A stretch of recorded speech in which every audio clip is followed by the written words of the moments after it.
Britain is putting the final touches on a Brexit trade deal with Australia, with the agreement set to be signed by Christmas.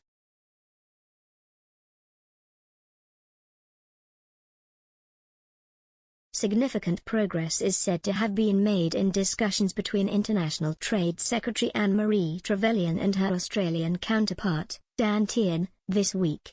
The pair met for face-to-face talks on Monday and Tuesday to help push the UK-Australia free trade deal over the line.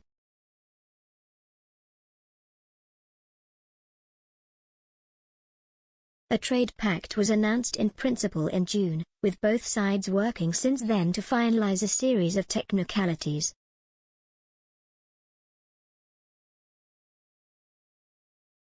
Following yesterday's meeting, Ms. Trevelyan said, "Significant progress made today on our UK-Australia free trade deal with Dan Tehan."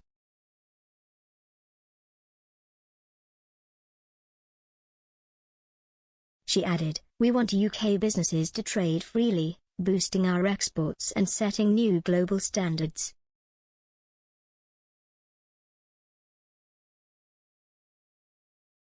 Australia has hailed the deal as a thumping success, saying it was the quickest deal it had ever negotiated.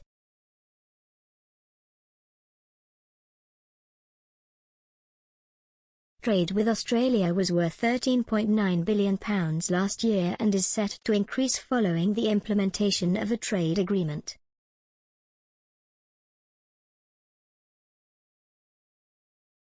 British cars, Scotch whisky and confectionery will all receive a boost from the pact, with it being cheaper to export to Down Under.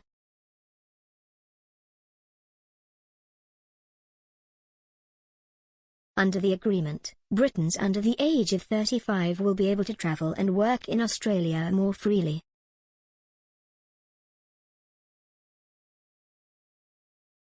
Following the latest discussions, Mr. Tehan said real progress has been made and he is hopeful of the deal being done by the end of the month.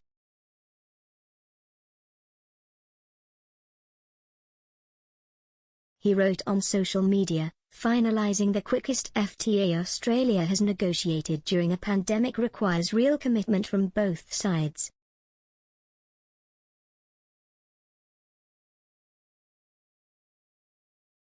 "We are almost there.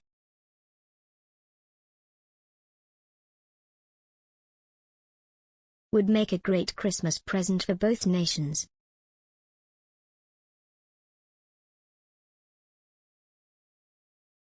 Thanks Anne-Marie Trevelyan for 2 days of real progress.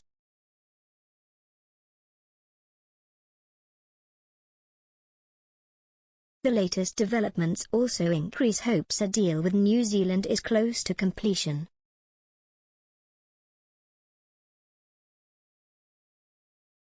Last week, Ms. Trevelyan told a committee of MPs the two deals would likely be signed around the same time.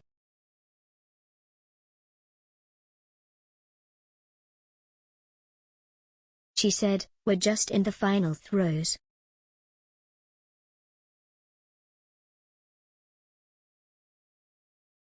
A pact in principle with New Zealand was secured in October.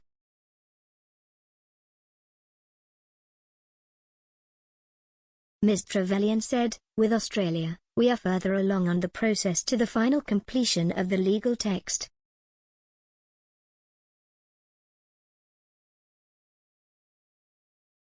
But because with Australia we negotiated a broad brush picture first to the APE, agreement in principle, and then the legal text, whereas we've sort of been doing the legal text from earlier on with New Zealand, they've sort of landed at the same point."